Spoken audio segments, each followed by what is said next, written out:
Today, we're at the Wellington Arch in London. It's also known as Constitution Arch, or used to be called originally the Green Park Arch. It's a triumphal arch built by Decimus Burton as a centrepiece to Hyde Park Corner. Well, it is today, it had to be moved to there. But it was constructed by the people as a mark of respect for Wellington. And much as the Arc de Triomphe contains a much larger museum than one might think, it actually has a 2-floor museum, an art gallery and a viewing platform inside. And it's quite an overlooked museum in London. Even if you just fancy the view from the viewing platform next to the Quadriga of War, it's well worth a visit, and I would suggest combining it with Apsley House. This part of London has a lot of little bits of Wellington. There's a diagram here, you can spin it around and you can see how the arch was originally designed, with an equestrian statue of Wellington which people mocked when they saw it. So they replaced it with a quadriga, that's a chariot pulled by 4 horses with Victory on it. There's a cast of Victory's head. There's a whole load of explanation of the history of the arch itself and why it was built. You know, Wellington wasn't just the guy who beat Napoleon at Waterloo. He was leading military campaigner the whole way through the Peninsular War, the Napoleonic War, and beloved of many nations. He never actually met Napoleon, despite what the film sadly suggested at the end. But after retiring from service, he was brought in as a much respected unifying figure to aid and hold together a failing Tory party, and was Prime Minister for a term. When he died, he'd been such a respected figure that they wanted to build a monument like Nelson's column. They didn't somehow quite pull it off. It didn't become as iconic. Maybe because there's no obvious sign that it's for Wellington when you go past it on the bus. I'm sure most tourists that walk under it think of it as just a triumphal arch. Yet this is all a testament to what Arthur Wellesley achieved, the first Duke of Wellington. He was born in 1769 to an aristocratic Anglo-Irish family, but he was the 3rd son of the Earl of Mornington, and whilst his oldest brother had an earldom waiting for him, he had very little, so he was commissioned into the army, and after his father's death they struggled to get the money for that. But he went on to great success. He made full use of it and became a colossus on the European stage, as we saw last week, the respect with which he was held by leaders of pretty much all the European nations, even France, where they were quite grateful, the leaders, for Wellington's contribution. And the first floor is a room about the monuments around. I won't dwell here because we're going to have a little look after the arch. But this is the Royal Artillery Memorial after the First World War, which is detailed in this room. On the next floor, it's kind of a 2-floor with a floor and a mezzanine. There is a series of modern art, which is quite interesting, striking pieces. I'm not convinced the Duke of Wellington would have liked them, having seen his taste for Dutch masters at Apsley House and his large collection of art, very impressive collection. They feel far too modern for how I think his tastes would have been. But I quite enjoy this eclectic museum. You climb this staircase and you go through 3 very different rooms. One about the monument itself, one about the First World War and the memorials that were built next to this arch, and then a small art gallery.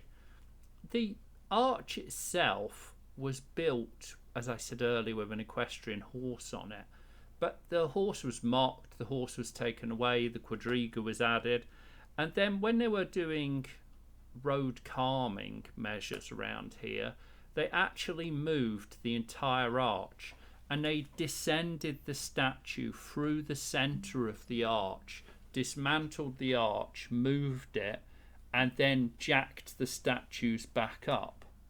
So quite an impressive feat for one of the less known arches and monuments or museums. It's kind of a bit of all three, this one. I actually chose this arch as a separate museum guide because I didn't want to be drowned by Apsley House. It really shouldn't be overlooked. And at the same time, I think you're all owed a short video. Now we're up on the mezzanine, we're going to head out through these glass doors onto the balcony at either side.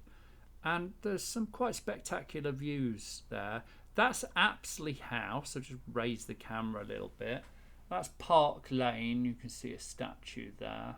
But Apsley House is where Wellington lived, and really is splendid. Hopefully you watched the video last week. In front of the trees you can see an equestrian statue of the Duke of Wellington, which you'll visit in a little while. Behind that gates into Hyde Park Corner. And here is the Royal Artillery Monument from the First World War. It's a really beautiful memorial, and we'll have a little look at that in a while. And there's also memorials here on the left hand side, really hidden by the trees from this angle, is the Australian War Memorial, which lists all the battles and campaigns in which the Australians took part.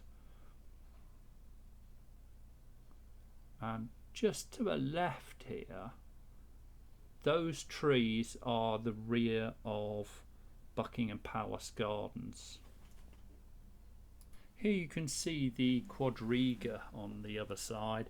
Reminds me a lot of the triumphal arch at the Arcade de Saint-Quentin in Brussels, which you can also go up. I'd say you get a slightly better view of the horses up there. But quite a splendid statue capturing them in motion. We'll come over and have a look at the other side, which I think actually has better views. The arch actually lines up with Constitution Hill, and you can see at the beginning of it the Commonwealth Memorial Gate. I remember watching the Horse Guards towing their cannons down there when the Queen died to do their gun salute in Hyde Park, and they solemnly marched down here through the gates, through the Wellington Arch, which is temporarily closed to visitors, and then over into Hyde Park. But there's a lovely little memorial there. It's well worth a visit. There's also the Bomber Command Memorial just round the other side of that piece of that bit of park there on Piccadilly, which I'll definitely have to do in a future video. Here I'm sticking just to the memorials on the roundabout where the Wellington Arch is. But hopefully this gives you a feeling for where you are. You're just behind Buckingham Palace at the end of Piccadilly, next to Hyde Park Corner.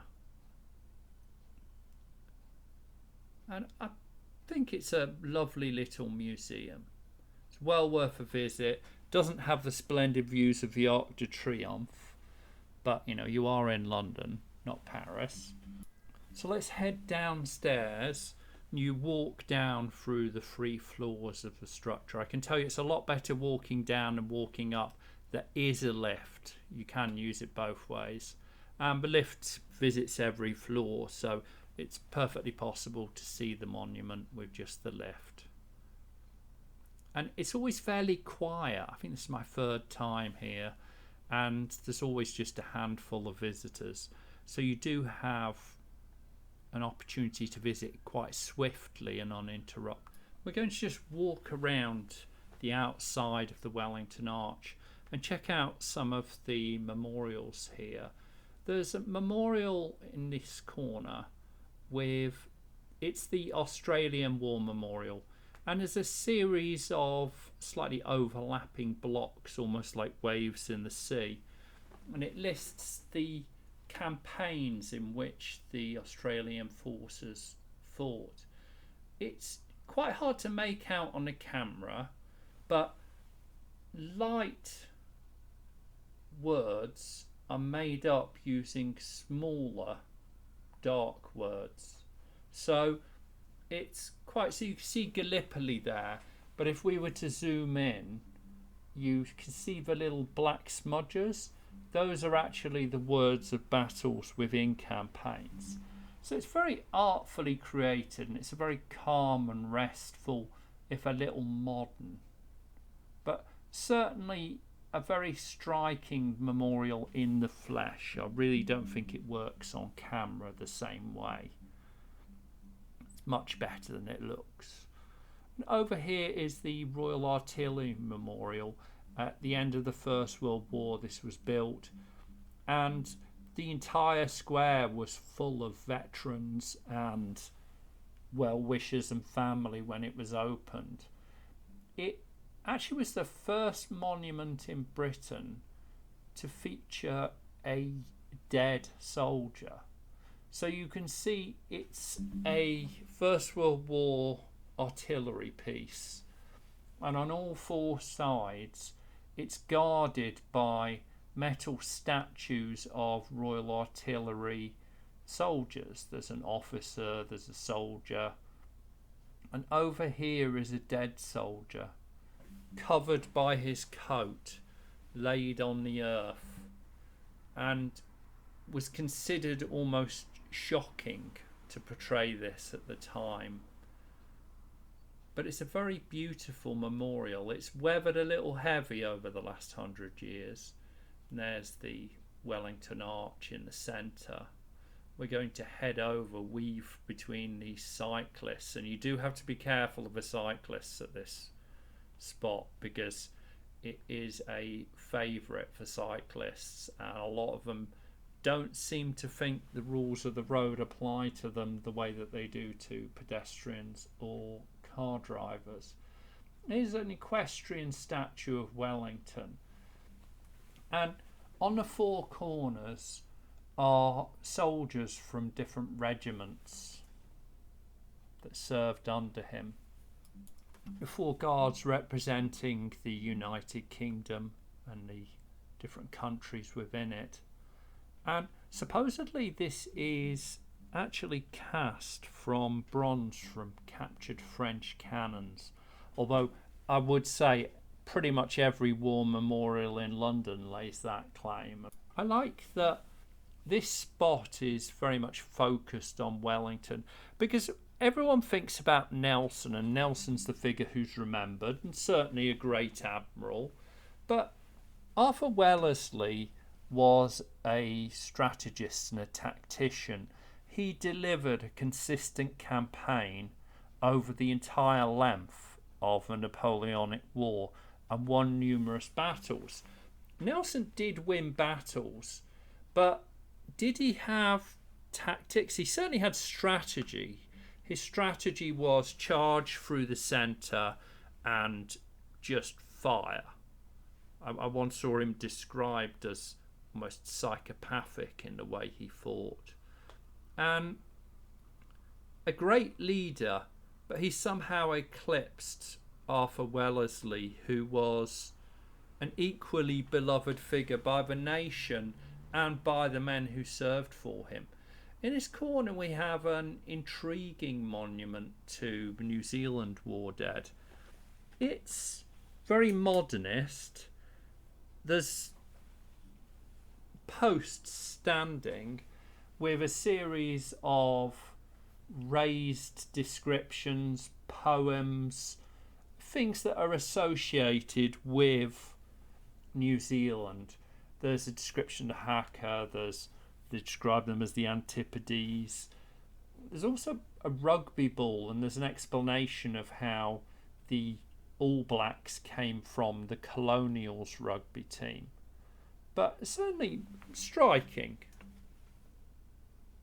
And I think I highlighted this as well last week. This is the Athenaeum, the gentleman's club which Arthur Wellesley was a member of. And even as an old man, he would come out of his house, mount his horse, speak to his attendant who guarded the front door for visitors to come and see his personal museum of the Napoleonic War, and then he would trot down here on his horse. And apparently he asked the Athenaeum to construct this so that as an older man he could climb off his horse, so he could mount and dismount his horse and come to his gentleman's club and head home rather late at night without a risk of falling off his horse. And it certainly carries that history. It's a well-known story. People who like Wellington or Napoleonic history come and visit this. Yet when I came to see it, the first thing I noticed was there's a matching stone at the other side. And although that's symmetrical, it seemed rather odd. When I got there, it actually has the same plaque which says that it was constructed for the Duke of Wellington to mount and dismount his horse.